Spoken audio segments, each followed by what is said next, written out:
Hi guys and girls, I'm Obsidian Ant and welcome back to the Commanders. This is the beta patch 2.3 for Elite Dangerous. Today I'm going to have a look at some of the other megaships that are in the game. Now we have looked at a few of these previously, but you can see here that there are a huge number of different megaships available, many different class types. This one here, for example, is an Asteroid class megaship, and right at the end here you can see exactly why that is. Now a number of questions stand out here. Why would anyone need to move an asteroid? Is it simply a case of using the structure of the asteroid rather than building a structure at the end of the ship? Or is there something more to it? The other question standing out is the fact that with this particular megaship, and indeed with the other megaships in the rest of this video, you cannot dock with them, you cannot interact with them, so that means they're here for the moment, not doing much at all. So my opinion on that is that eventually Frontier are going to add quite a lot of gameplay to all these structures that they've added over the recent two patches, along with the megaships, and who knows what else is out there. Now on the patch notes, they show a number of megaships there, listing the types and the classes. Two of them are in question marks, so they're unknown. Frontier don't want to release that information just yet.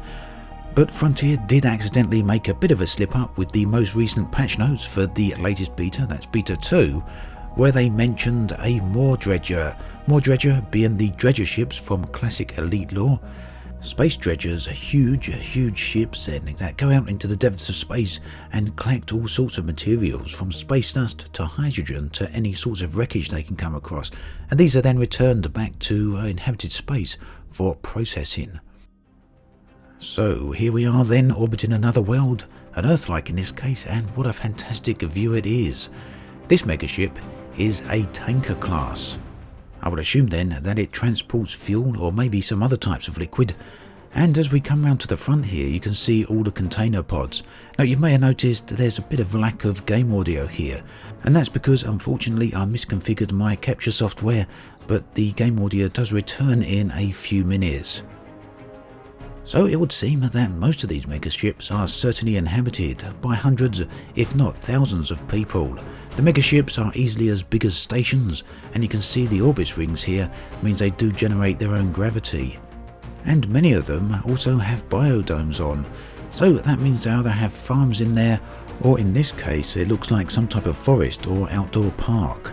This would serve two functions. Firstly, it allows people to grow organic materials, and the other function is that it would allow the inhabitants of this ship to experience an artificial outdoor world, and that might be a very nice feeling for people who are trapped on these ships for maybe years at a time.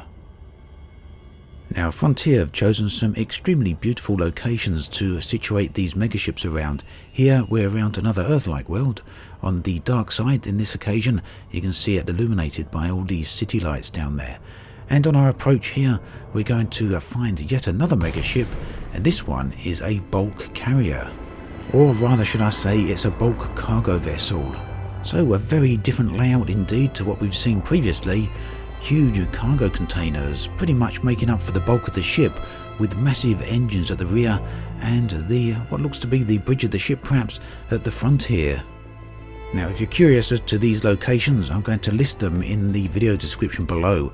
I'll also link to a Google document created by a Commander, Alistair Hope. Great work there, collating together all these locations.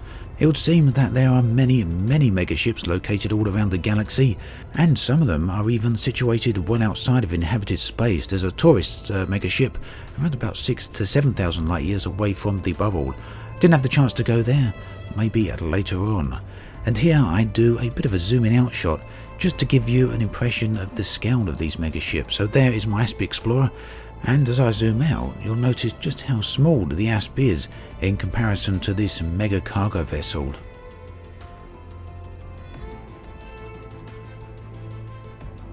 I think it can be quite easy to get a little bit frustrated with what some people term as a glacial progression of the game's development.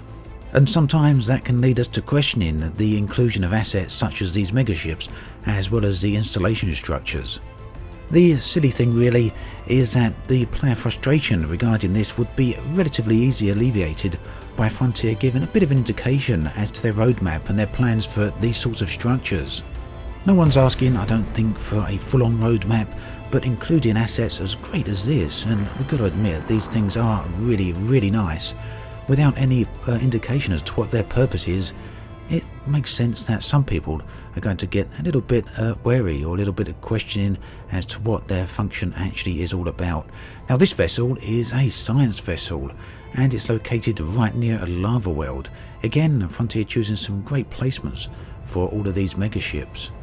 As beta continues, and as eventually the game makes it to the live servers, more and more various types of these different megaships are no doubt going to be located, and I look forward to seeing more of them. For now though, that brings us to the end of this video. As always, thanks for watching, and I'll catch you guys and girls next time.